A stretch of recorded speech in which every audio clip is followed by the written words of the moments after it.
Tres. Gracias por estar con nosotros a esta hora. Bienvenidos al Canal Nacional de Informaciones CNI. Aquí planteamos las cosas como son. Siguiendo nuestro tour por las entrevistas en CNI, contamos con la participación de César Arturo Fernández Florencio, conocido como César Fernández, político e ingeniero dominicano. A César le damos los buenos días, buenas tardes y buenas noches aquí en Canal Nacional de Informaciones CNI. Bueno, a la hora que sea que nos estén viendo, muy agradecidos por que compartan este espacio con nosotros y evidentemente muy siempre contento de conversar contigo, Willy, porque son conversaciones interesantes, inteligentes y hasta divertidas. Bien, gracias, César. Tú tienes una formación profesional de ingeniero. En tu currículum Eco. apareces como político e ingeniero. ¿Cómo tú pondrías tú eres primero ingeniero y después político o político y después ingeniero?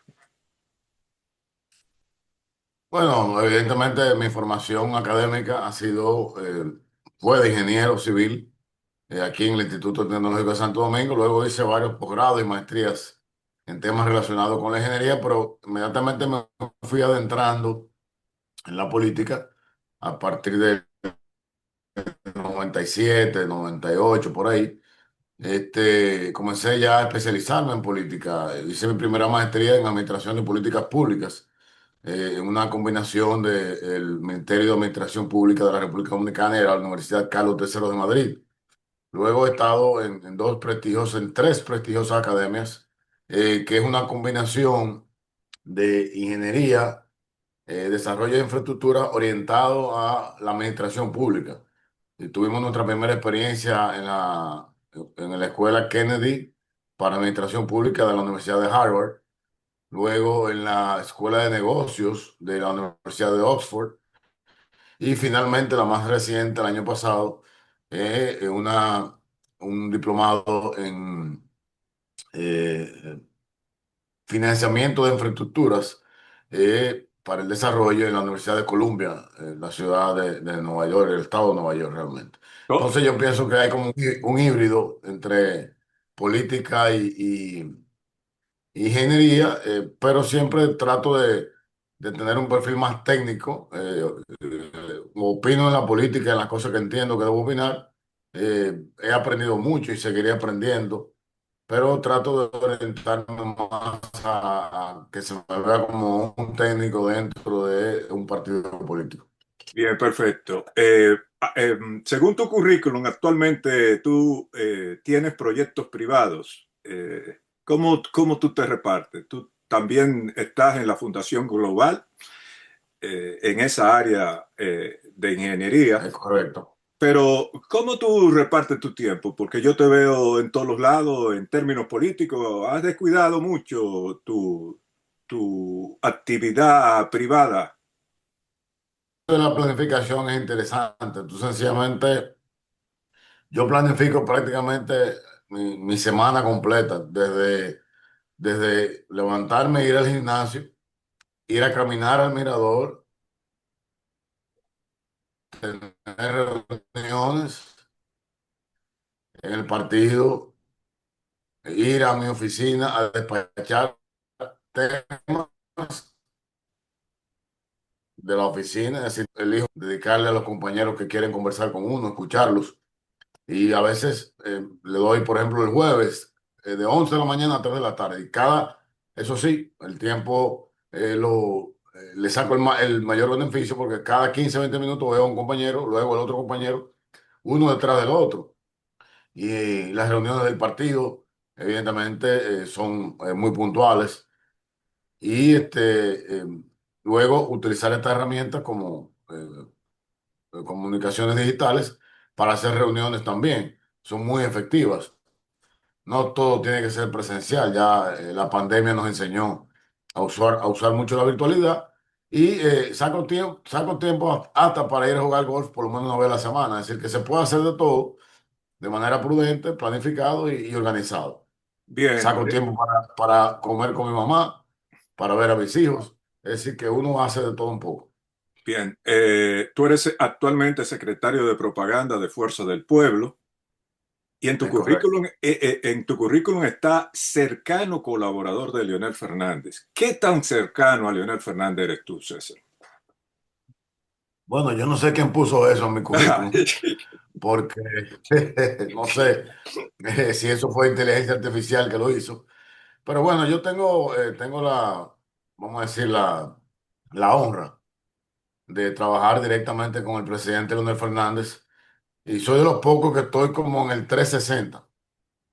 Desde el año 2004 que entramos al gobierno, que empecé ya a trabajar de cerca con él, he construido, él me ha permitido construir una relación con él, primero muy sincera, segundo de mucha confianza, tercero para mí de mucho aprendizaje con ese ser humano, con el intelectual, con el político, con el a veces pragmático que no lo conocemos tanto.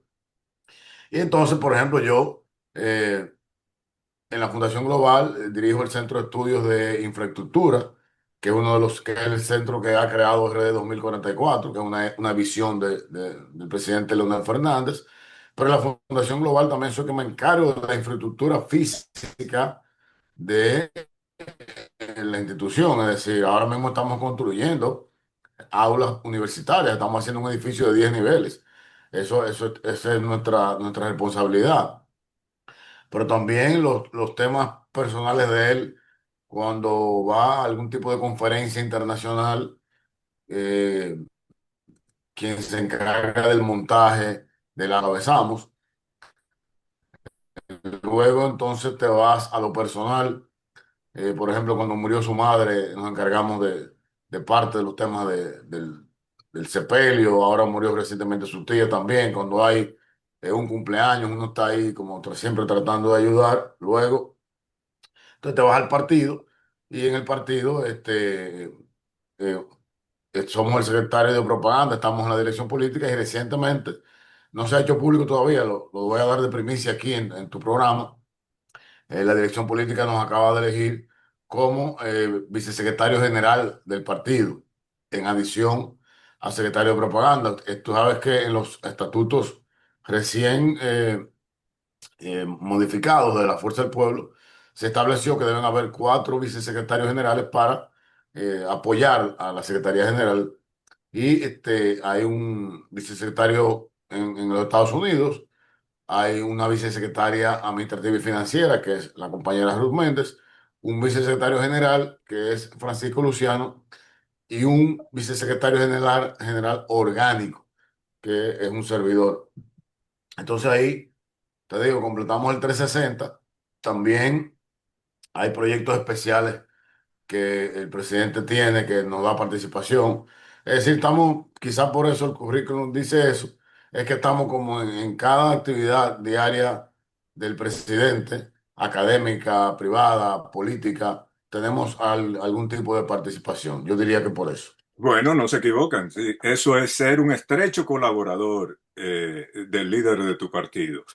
Eh, He notado en los últimos tiempos, cuando digo los últimos tiempos, 6 meses para acá, que tú acentúas mucho en críticas a los intentos de construcción, a los amagos de construcción o a las construcciones en sí del gobierno de Luis Abinader. A mí me gustaría preguntarte eh, la visión que tú tienes sobre esos intentos, amagos o construcciones en sí que ha hecho el presidente Luis Abinader. Mira, cuando uno empieza a trabajar política y se adentra en lo que es el Estado, un Estado, evidentemente en este caso el Estado Dominicano, y uno trata de entender cómo funciona la macroeconomía. La gente habla de mucho siempre de los indicadores, del crecimiento económico, del Producto Interno Bruto, y que si tal sector creció, que si tal sector decreció, pero a veces la gente no lo entiende. Y tú dices, bueno, si tomamos el año 2025 como referente, tú tienes que ha sido el peor año de crecimiento económico de la República Dominicana en los últimos 25. Es decir, hemos crecido en los últimos 20 promedio 5% de nuestro Producto Interno Bruto, y en estos 5 del PRM, promedio 3, y este año 2025, 2,1. Cuando tú le preguntas al gobierno que es experto en dar excusas, te dice no, que la guerra de Ucrania, no, que la crisis global, no, que la crisis de transporte de mercancías, no, que la inflación, no, que todo, o sea, te da una serie de excusas, pero cuando tú te vas a los de nuestra economía, primero, turismo, creció 8 millones de visitantes, es decir, hay una mejoría en el turismo. Te vas a las exportaciones de minerales, señores, el oro está por el cielo, el oro está al triple la onza de cuando nosotros estuvimos en el gobierno, es decir, hay mucho más ingresos por la exportación de minerales. Te vas a las remesas, Willy. Las remesas en el año 2025 sobrepasaron por mucho los 10.000 millones de dólares. Estamos hablando casi de 11.000 millones de dólares, cuando se mantuvo en los 8.000, 9.000 en los últimos 10 años establemente. Crece la zona franca, crece la industria. Todo está de mil maravillas, pero la economía dominicana no crece. ¿A qué se debe? O a qué yo se lo atribuyo. Es que la inversión en infraestructura en estos gobiernos del PRM y del presidente Abinader ha sido apenas el 2,5 del Producto Interno Bruto. ¿Y qué quiere decir eso? Que del presupuesto que usted tiene, usted está gastando casi el 90% en pagar nómina, en pagar publicidad, en pagar energía eléctrica, en pagar alquiler de locales, en subsidio de tarjetas de los diferentes planes sociales que tiene el gobierno. Entonces, eso es una inversión, es un gasto que no genera un retorno. No es una obra como tú dices, bueno, estamos haciendo la autovía El Coral, una obra de 400 500 millones de dólares que te genera toda una dinámica económica en la región que está impactando esta obra. Y entonces el presidente Abinader ha invertido 2,5 del PIB, pero lo peor, que planifican el 2,5 y por la mala gerencia terminan invirtiendo 1,5. Y te explico, los últimos 2 años, 2024, tenían 200.000 millones de pesos para invertir en obras de infraestructura.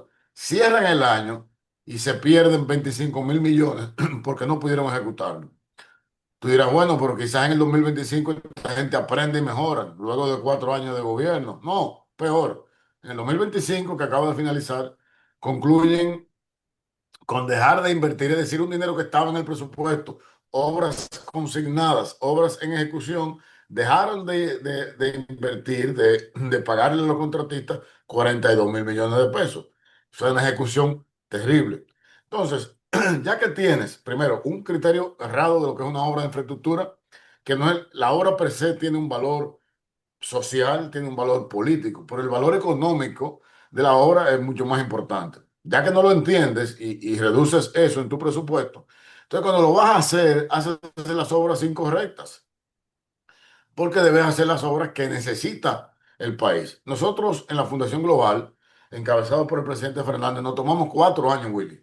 4 años, del 2012 al 2016, yendo todas las semanas un equipo de 100 técnicos de la Fundación Global, ingenieros, arquitectos, urbanistas, economistas, médicos, planificadores, especialistas en agua, especialistas en energía.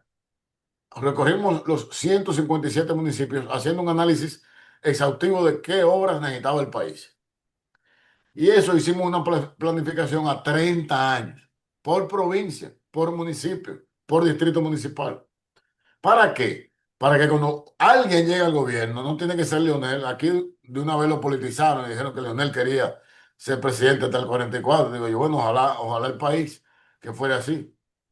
Era para que cada 4 años un gobierno que llegara dijera, bueno, San Francisco de Macorís, aquí en el plan de desarrollo a 30 años ustedes tienen 30 obras. ¿Cuáles vamos a hacer este año? Bueno, tú tienes que hacer una combinación de desarrollar la agenda de la premodernidad, que es agua potable, electricidad, vías de comunicación, pero también tienes que llevar paralelo proyectos de desarrollo que impacten el futuro de la provincia. Me explico. Si llegamos a Macorís y en Macorís uno de los proyectos es la Cañada Central, por ejemplo, que es un proyecto existente. Es un saneamiento de una cañada que pasa por el centro de San Francisco de Macorís. Bueno, vamos a hacerla. Vamos a mejorar la salud pública de los macorizanos. Pero Macorís tiene, por ejemplo, la Plaza de la Cultura. que no solamente va a ser un lugar para exhibir cultura, sino para educar, para artes, para danza, para canto, artes plásticas. Eso le va a permitir el desarrollo de los jóvenes de San Francisco de Macorís en áreas que no es la pelota, no todo el mundo tiene que ser pelotero. Entonces, tú combinas ese tipo de cosas y cada 4 años esa agenda se va actualizando, se va mejorando y va a llegar un momento, nunca se termina el desarrollo, nunca termina de desarrollar completamente una ciudad, un país, ni siquiera un estado. Siempre es constante el cambio y la dinámica, pero tú vas cerrando la brecha, la vas cerrando. ¿Tú Por crees, ejemplo, tú crees, perdona que te interrumpa, César, que ese proyecto RD 44 el pueblo dominicano lo compró o por el contrario se mantuvo al margen? Porque era como incomparable las ofertas que se producían para las elecciones del 2024, las ofertas políticas, cuando tú veías un candidato como Leonel Fernández con un portafolio de obras a nivel nacional que catapultarían la economía dominicana y la vida de los ciudadanos mismos, comparado con cuentos de hadas como lo del presidente Abinader y otros partidos que en realidad no tenían discursos. Te pregunto esto porque la relación de votos en el 20, en el 24 menos, pero se inclinó a la oferta. Con todas las diabluras que hicieron los PRMistas, se inclinó a la oferta del actual presidente de la República. mira, el tema de la votación es un proceso, tú que eres un experto en política, el tema de la votación es un proceso que venimos de la fragmentación de un partido. Yo pienso que en el tiempo que tiene la fuerza del pueblo hemos logrado grandes cosas, tener ya un partido maduro, con 5 años de edad, pero ya con un 35% al día de hoy, nos están dando las encuestas como partido, una estructura nacional sólida, compacta, pero más que eso, ya un plan definido de cara al 2028. Ya nosotros en enero empezamos a trabajar el primer día de enero. Entonces, esa votación se verá. Ahora, las ofertas. ¿Qué pasa? El gobierno del PRM y Abinader le dieron burundanga al pueblo. Tú dar 100, 200.000, 300.000, 400.000 millones de pesos en bonos, en tarjetas, en subsidios, en pensiones, en empleos. La gente como que... Y una carga impresionante de publicidad diciendo que estás haciendo cosas que no son ciertas. Entonces, el que está en Mao ve que dice que están haciendo ¿cómo se llama esto? Un metro en Santo Domingo, lo cree. Pero cuando entras a la ciudad, ves que hay Barahona, escuche que dice que están haciendo un monorriel y te ponen un video fantástico 100 veces al día. Entras a Google y te sale el video del monorriel, entras al Listín Diario, el periódico digital, y te sale el jodido monorriel. Entonces el que está en Barahona cree que es verdad. Pero ese ciclo de mentira termina. Y ese ciclo termina de cara a las elecciones del 2021, una sola obra de infraestructura propia. Las únicas dos obras importantes que han terminado se las dejó el presidente Danilo Medina a ellos avanzadísima, que fue la circunvalación de Bani y la circunvalación de Asua. Entonces, ya esa mentira se terminó, ya el pueblo lo entendió, porque lo está sufriendo. Las obras de infraestructura, Willy, se diseñan para que cada 10 años sean reformadas y sean ampliadas. Y te pongo dos ejemplos puntuales. Autopista Juan Pablo II, el famoso peaje sombra, que fue una de las mentiras más grandes que le hicieron al presidente Leonel Fernández. Cuando el presidente Abinader cercena ese contrato, que funcionaba bien, le tocaba a la empresa hacerle 2 carriles más a esa autopista, con los mismos fondos que estaba generando la autopista. Ah, no, pero el presidente prefirió liquidar ese contrato y quedarse con la carretera. ¿Han hecho los 2 carriles más? No, ya la carretera pasa de los 10 años. Pero ya la autovía del Coral acaba de cumplir 10 años. Y el manual de operación de esa autovía decía, a los 10 años hay que hacerle un recapeo molecular de ese asfalto. Si tú hoy pasas por la autovía del Coral, se está cayendo a pedazos. Ya la autopista Duarte, por ejemplo, colapsó. Ya la autopista Duarte no aguanta más parcho. Ya tú tienes que pensar en una nueva autopista Duarte con otro tipo de trazado, porque esa colapsó. Y lo peor es que esta gente le han invertido más de 33.000 millones de pesos y no terminan de hacer. Tú no entiendes, parece como un Frankenstein, como que es algo como por pedazos. Entonces, cuando llegue el 2028, en este caso, nosotros estamos ahora muy orgullosos de que RD 2044 ahora, el 9 de febrero, cumple su 10º aniversario de haber estado en escena. Es decir, ya tenemos eh, déjame ver, 15 años que nació el proyecto, pero puesto en escena al servicio de la gente desde el 2016. Cumplimos 10 años y lo vamos a celebrar con una renovación completa del proyecto. Estamos haciendo una actualización bárbara de todos los proyectos.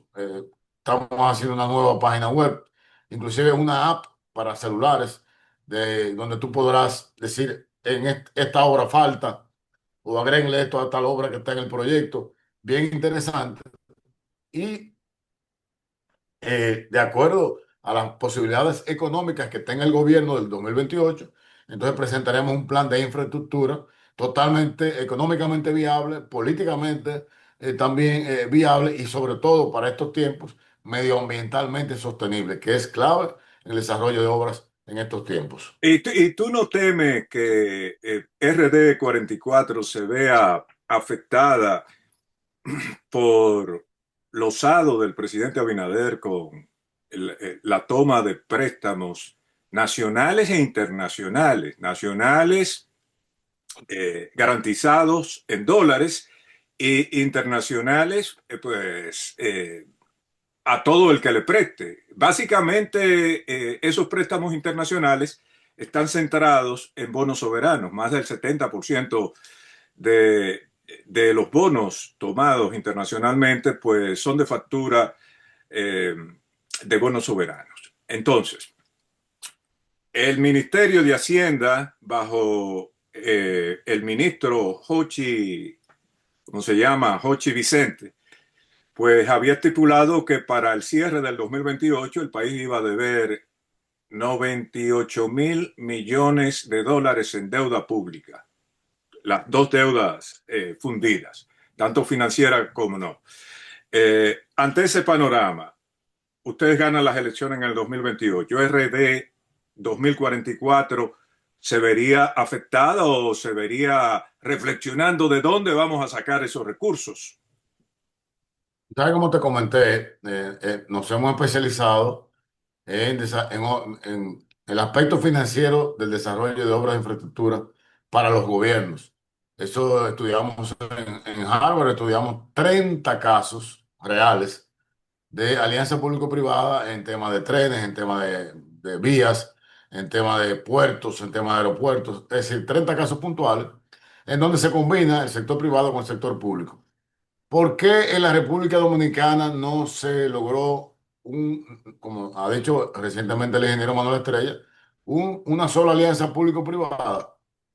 A pesar de que tenemos una ley que no es la perfecta, pero tenemos una ley, un marco legal, que es la ley 47-20, que proclamara Danilo Medina antes de salir del poder. No se ha hecho ninguna alianza público-privada porque la alianza público-privada tiene controles. Entonces, el gobierno de Abinader prefirió crear fideicomisos para tener libertad de asignación de proyectos, tener opacidad en el manejo de los recursos y hacer lo que le diera la gana. Pero si aquí hubiéramos empezado a hacer alianza público-privada en el 2020, cuando llegó el gobierno, ponte tú, de 2022, luego de la pandemia, tuviéramos grandes proyectos económicamente sostenibles, autosostenibles. Y te explico, por ejemplo, porque la gente entiende a veces que alianza público-privada es privatizar un proyecto. No, no, no. Cuando tú haces una alianza público-privada, en estos tiempos, por ejemplo, existen fondos especializados de infraestructura en el mundo. que están ahí para financiar obras de infraestructura para alianza público-privada. El centro de, Dios mío, la otra ciudad más importante de Australia, que no es Sydney, Melbourne. Melbourne.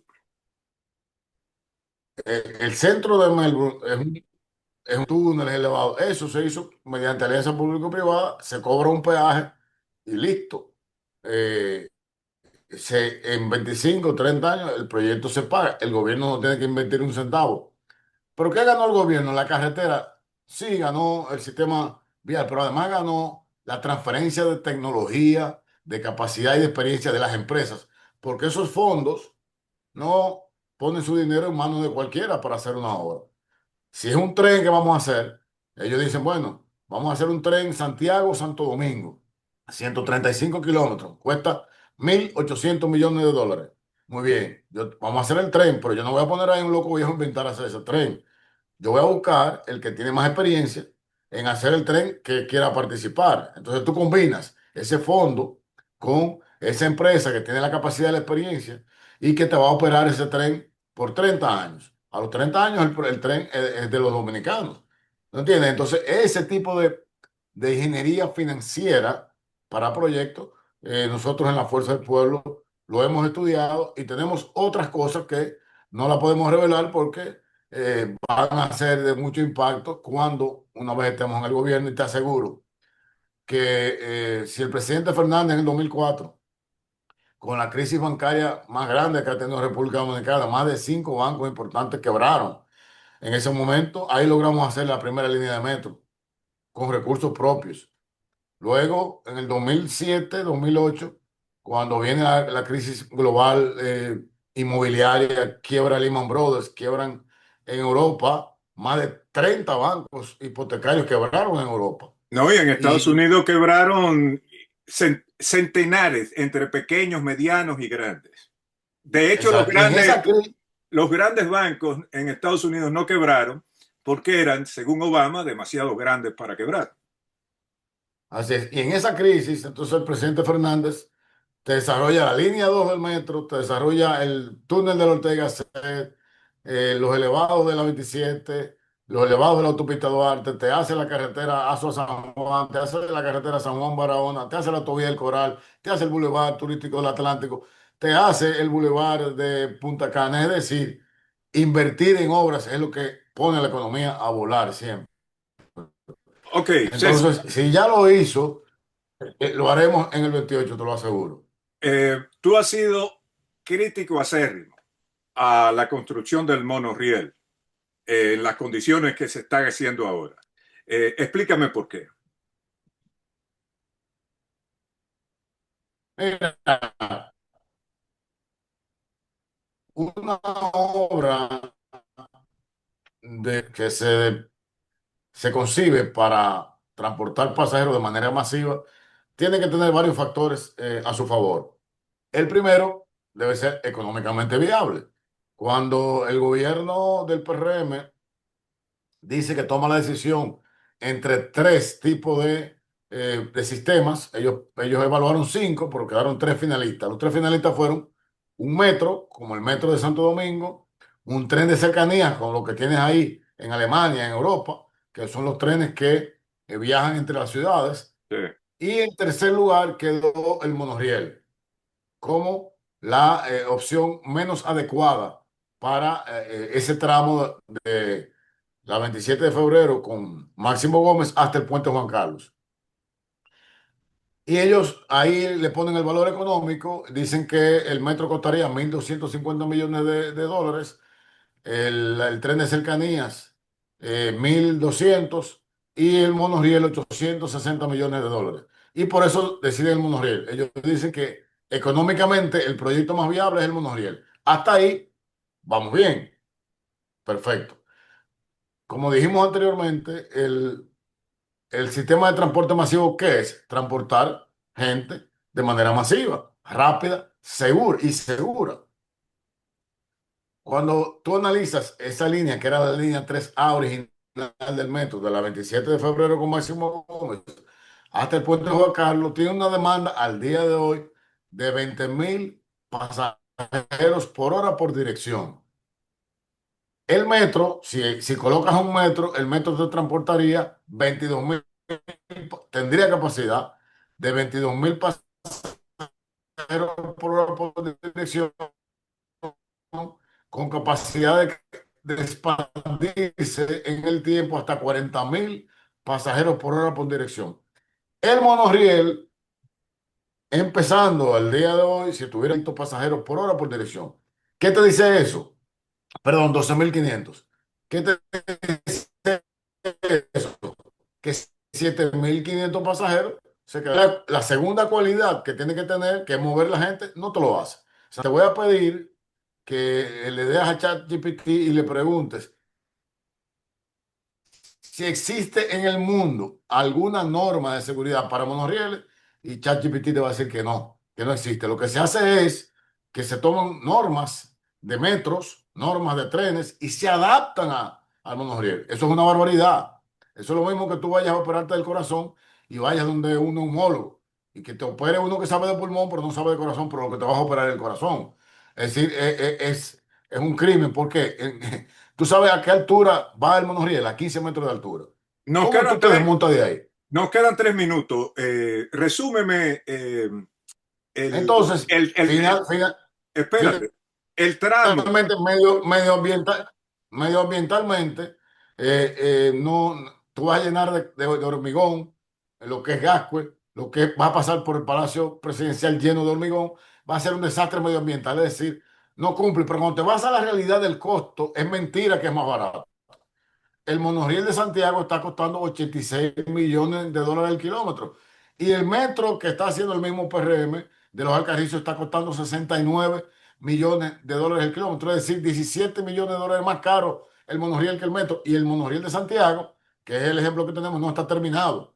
Todavía le falta. Es decir, es más caro el monorriel, es más inseguro y no te transporta a la gente que se necesita. Di- Dime una Esa es cosa, la realidad de esa obra. alrededor de 9 kilómetros el trayecto de nueva construcción de los Alcarrizos. No es muy caro eso, porque lo que tiene es un subterráneo de 800 o 900 metros, el resto es superficial. Ese precio no es muy La caro. línea, no, anda en el promedio. Los metros que hizo el presidente Fernández, la línea uno salió cerca de 60 millones de dólares el kilómetro y la línea 2 cerca de 73 millones de dólares el kilómetro. Está en el promedio, 69 millones al día de hoy, no se Pero ha terminado, anda espérate, pero es que en el promedio César, global. la línea uno y 2 tienen innumerables subterráneos. Hay que cavar, el costo sube.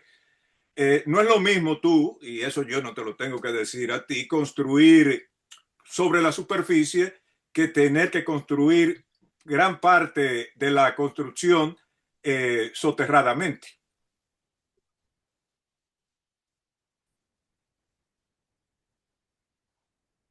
Que está en el rango, puede ser que esté en el rango superior. Pero de todos modos, hay que esperar que termine la obra para ver realmente cuánto va a terminar costando. Porque ese metro de los Alcarrizos, una particularidad negativa que tiene es las expropiaciones que hubo que pagar para que cruzara por ahí ese metro. Todavía al día de hoy no se sabe cuánto se gastó. Creo que en el año 2023, si no me equivoco, la OPRED dijo que ya había gastado el 130% del presupuesto original por el tema de la expropiación. Entonces vamos a esperar que termine, pero está en el promedio superior del costo de un metro de este tipo. Mira, César, el tiempo se acabó. Vamos a tener que hacer una segunda parte en algunas semanas para completar esa fase interesante de un especialista en construcción que se ha dedicado en los últimos meses a críticas muy fuertes en contra de ese tipo de construcción que realiza o que avisa el gobierno de Luis Abinader. Gracias, César, por tu participación y te deseamos un feliz resto de fin de semana y que Pero pongo la y, observación, Willy. sí, Dímelo. Bueno, gracias a César por su participación aquí en Canal Nacional de Un Información. abrazo, cuídate mucho, feliz fin de semana y nos vemos en la próxima. Está bien.